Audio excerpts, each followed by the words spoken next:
南无本师释迦牟尼佛。南无本师释迦牟尼佛。南无本师释迦牟尼佛。Salam kasih dalam Dharma, Namo Buddhaya. Hari ini, 明天, besok adalah Cui Hari Upasata. Hari ini bulan 9 karena bulan muda, yaitu tanggal 29,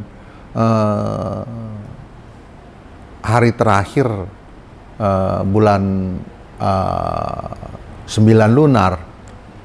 Umumnya bulan 9 akhir tanggal 30, 9月30就是又是诞辰, hari kelahiran Buddha Baisajaguru atau disebut Xiao Zai Yan Shou Yo Si Du Lai.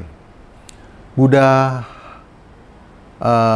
di sebelah timur, Tongfang Liu Li Si Jie atau alam kristal di sebelah timur, yang Buddha yang memutar roda Dharma adalah Baisajaguru Buddha. Umumnya di sebelah barat ada Amitabha Buddha, alam Sukawati. Kalau di timur disebut alam Waiduria atau alam kristal. Yo Si Du Lai biasa umumnya bodhisattva yang mendampinginya adalah Ye Guang Pusa atau Chandra Prabhasa Bodhisattva dan Zhi Guang Pusa atau Surya Prabhasa Bodhisattva. Zhi Guang itu artinya rembulan, sinar rembulan Bodhisattva. Ye Guang itu artinya sinar rembulan. Zhi Guang artinya sinar dari matahari. Dua kekuatan Mahabodhisattva yang mendampingi Baisajaguru atau Yo Si Du Lai itu ada di sebelah timur alam suci Buddha kristal atau Liu Li Si Jie. Biasa umumnya di Mahayana, di setiap wihara-wihara besar di tradisi Mahayana, itu di altar Buddha, dia ada 3 Buddha. Yang di tengah-tengah adalah Sakyamuni Buddha atau guru besar di Swahaloka. Biasa umumnya yang mendampingi Sakyamuni Buddha adalah Manjusri Bodhisattva atau Samantabhadra Bodhisattva. Dan umumnya biasa dia di tradisi Mahayana yang mendampingi Sakyamuni itu Mahakyasapa dan Ananda. Mahakyasapa adalah yang lebih senior di dalam pertapaan Dutanga. Kalau Arya Ananda adalah yang lebih muda. Dia yang selalu mendampingi Buddha untuk mendengarkan Dharma yang diuraikan oleh Sakyamuni Buddha. Kalau di sebelah timur yang mendampingi, tadi saya sudah menjelaskan bahwa sinar dari rembulan atau Ye Guang Pusa dan sinar matahari atau Zhi Guang Pusa yang mendampingi Baisajaguru Buddha. Kalau di sebelah barat, Amitabha Buddha biasa yang mendampingi adalah Kuan Yin Pusa atau Avalokitesvara Bodhisattva dan Tasitsu Pusa, Mahastama Prapta Bodhisattva. Kita mengetahui di dalam kitab-kitab suci dari tradisi utara atau Mahayana, para Buddha itu adalah tidak terhitung banyaknya. Tapi yang biasa umum dikenal itu adalah Buddha Sakyamuni atau guru utama di dunia kita. Terus Buddha di sebelah timur atau yang disebut Baisaja Guru Buddha di alam Waidurya, alam kristal. Dan di sebelah barat adalah Sukawati atau disebut Amitabha Buddha. Jadi Amitabha Buddha itu melambangkan matahari yang terbenam. Kalau Baisaja Guru itu melambangkan matahari yang terbit. Matahari terbit di timur, kemudian dia akan tenggelam di barat. Sebenarnya matahari tidak ada yang terbit, tidak ada yang tenggelam. Dia berputar. Itu melambangkan kehidupan. Jadi di dalam tradisi Mahayana, aliran tanah suci, yaitu membangun di mana alam suci itu terbentuk. Karena alam suci itu adalah melambangkan pikiran yang tidak tercemar atau pikiran yang bersih dari masalah. Pikiran yang dijauhi dari loba, dosa, dan moha, kesombongan, ya, dan keraguan-raguan terhadap kebenaran, dan pandangan salah di dalam mengerti tentang kehidupan. Jadi di mana pikiran atau batin yang suci itu disebut tanah Buddha. Kalau pikiran tercemar itu disebut swahaloka atau alam penderitaan. Kenapa? Karena penderitaan itu dari pikiran, juga dari badan, dan dari lingkungan. Karena tidak sehat pikirannya, badannya, atau lingkungannya, maka dia disebut alam samsara. Alam yang penuh dengan duka, dengan penderitaan, dengan ketidakpuasan, dengan banyak sekali penyakit di dalam kehidupan ini. Maka Baisaja Guru di sebelah timur disebut adalah guru Buddha, Yos, Rulai, Tathagata, atau makhluk yang telah bebas dari penderitaan dan bertekad untuk menolong semua yang masih di dalam masalah, di dalam penderitaan. Ajaran tanah suci adalah permutaran roda dharma yang diuraikan oleh Sang Buddha itu sebanyak 8 tahun. Kita di dalam tradisi Mahayana biasa dijelaskan bahwa Buddha memutar roda dharma selama 49 tahun.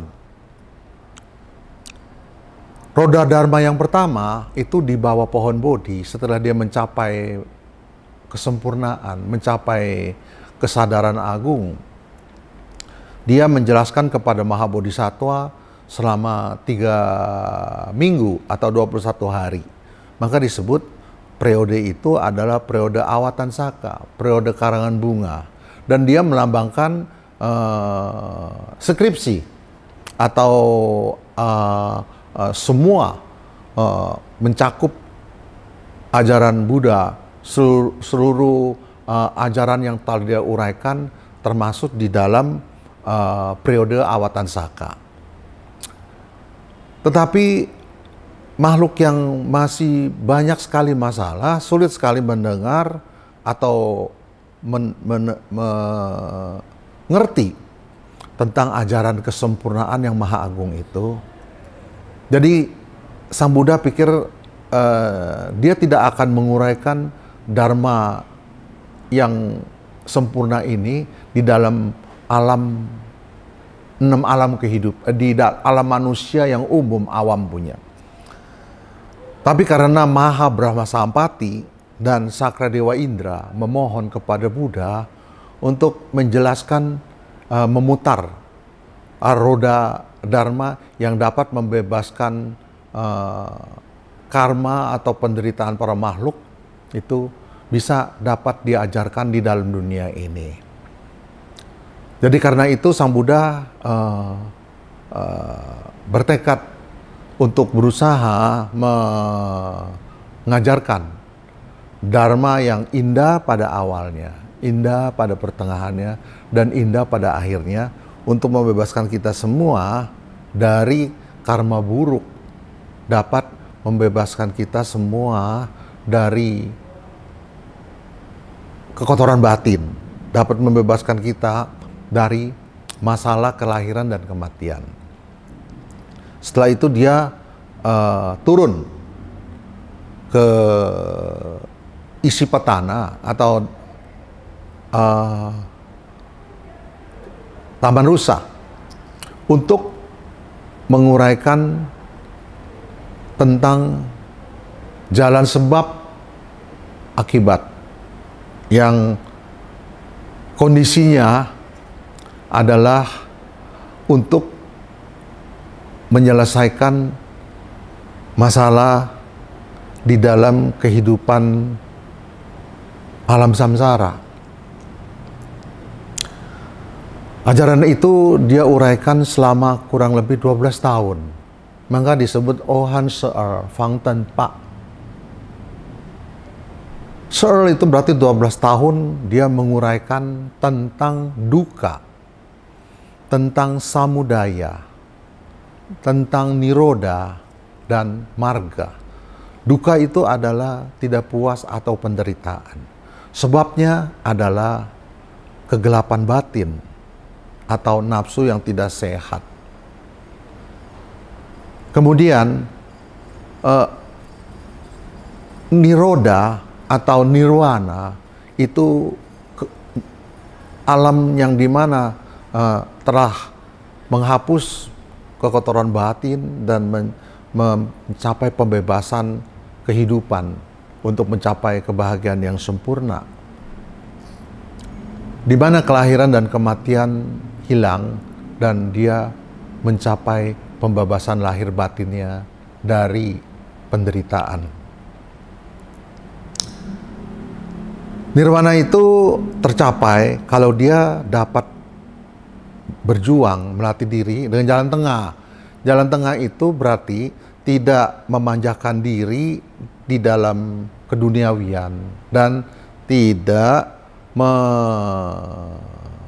menyiksa diri untuk mencapai kebahagiaan. Jalan tengah itu berarti tidak condong ke dunia dan tidak meninggalkan keduniawian. Jadi jalan tengah adalah jalan yang sangat aman. Di mana di sana dijelaskan oleh Buddha, jalan tengah itu berarti yang pertama pengertiannya benar, pikirannya benar, ucapannya benar, perbuatannya benar, usaha dan daya upaya untuk hidupnya benar, semangatnya benar, kesadarannya benar, dan konsentrasi benar. Berarti juga disebut 8 jalan untuk mencapai pembebasan yang dijelaskan oleh Sang Buddha sebagai jalan tengah. Jalan tengah itu yang pertama adalah disiplin lahir batin hidup. Disiplin berarti disebut sila. Hidupnya sehat, lahir batinnya sehat, itu disebut sila. Ya. Yang kedua itu disebut samadhi, batinnya damai dan bahagia. Yang ketiga adalah prasnya atau lahir batinnya itu tidak ada masalah, terang, di mana kegelapannya hilang. Maka dia disebut wisdom atau prasnya. Jadi 3 jalan itu yang bisa menghilangkan duka, dapat mencapai kebahagiaan lahir dan batin. Itu dijelaskan oleh Sang Buddha sebanyak 12 tahun atau disebut di dalam periode agama. Setelah itu, setelah dia memutar roda dharma yang pondasi dari semua ajaran Buddha Dharma, yaitu 4 kesunyataan mulia. Itu sebanyak 12 tahun. Dia juga menjelaskan tentang anatta atau anatman. Tidak ada, hidup kita nggak boleh egois. Yang kedua, tidak kekal. Tidak ada satupun di dunia yang selamanya tidak berubah. Itu adalah disebut anicca atau anatta. Anatman, tidak ada ego. Kalau kita mau bahagia harus melatih bahwa ego itu tidak ada. Jangan kita tertipu bahwa ego itu adalah yang dapat membebaskan kita semua dari penderitaan. Ego itu adalah masalah paling terbesar. Ajaran Buddha adalah berusaha untuk mengikis keegoan, keegoisan. Ego akan membuat dunia hancur. Ego juga bisa membuat negara perang. Ego juga bisa membuat rumah tangga tidak harmonis. Ego juga membuat batin kita tidak sehat. Dan itu adalah ajaran Buddha tentang anatman atau tidak egois. Tanah suci para Buddha diajarkan setelah agama. Agama itu kurang lebih diputar kurang lebih 12 tahun. Setelah itu dia membangun tanah suci. Tanah suci ada yang di alam Buddha. Ada tanah suci di alam Bodhisattva. Ada tanah suci yang dibangun oleh Buddha, Dharma, dan Sangha itu kekuatan. Ya, ada juga di alam yang parah, termasuk di alam neraka. Kalau di mana ada membangun tanah suci, penderitaan di neraka akan meringan. Begitu juga di alam setan kelaparan atau di alam binatang. Di sana juga ada tanah suci. Tanah suci itu berarti pikirannya tidak tercemar, ucapannya benar, kemudian perilakunya adalah sejalan dengan apa yang diucapkan. Maka di situ dibangun tanah suci. Tanah suci itu dibangun kurang lebih 8 tahun. Di dalam penjelasan dari tradisi Mahayana. Setelah itu, setelah dibangun tanah suci itu, dia akan memaintain tanah suci itu supaya berfungsi untuk pendidikan, untuk sosial, untuk bakti, puja bakti, dan untuk membangun bodhicitta, untuk mencapai kesempurnaan. Dia diajarkan disebut periode Vafulya selama 8 tahun. Setelah itu, Sang Buddha baru memutar roda Mahaprasnya. Mahaprasnya itu berarti memainten apa yang telah dibangun selama 22 tahun. Maka disebut Ornian Bodhisattva. 22 tahun Sang Buddha menguraikan tentang Mahaprasnya atau ibunda atau leluhur para Buddha masa lalu untuk memainten pendidikan untuk mencapai kebahagiaan lahir dan batin. Maka disebut 22 tahun dia menguraikan Dharma tentang kebijaksanaan. Setelah selesai, itu Mahaprasnya selama 22 tahun, dia memainten untuk memutar dunia pendidikan untuk mencapai kehancuran di dalam kegelapan batin, lahir batin kita semua, untuk mencapai penerangan. Setelah itu paling terakhir, dia memutar roda yang paling utama, itu disebut Sadharma Pundarika atau bunga teratai. Sutra bunga teratai itu selama 8 tahun. Maka di dalam tradisi Mahayana, semua apa yang setelah Sang Buddha ajarkan dari awal sampai akhir itu selama 49 tahun. Tujuannya adalah untuk membangkitkan bodhicitta kita, untuk menyeberang dari alam sansara menuju alam pembebasan dan mengajak semua makhluk untuk bebas semua dari penderitaan lahir dan batin. Selamat untuk mendirikan tanah suci di alam kehidupan. Maksudnya di lahir batin kita, supaya lahir batin kita terbebas semua dari duka, dari nestapa, dan dari karma buruk. Maka baik saja guru adalah guru yang sang Buddha, guru Buddha dalam pengobatan yang luar biasa di sebelah timur. Jadi hari ini adalah hari kelahiran atau hari Votan kelahiran Buddha, baik saja guru yang biasa setiap tahun diperingati pada bulan 9 tanggal 30 dalam tanggal lunar. Semoga dengan besok Upasata, semoga obat yang disediakan oleh Buddha, yaitu sila kehidupan yang sehat, lahir batinnya, samadhi, damai,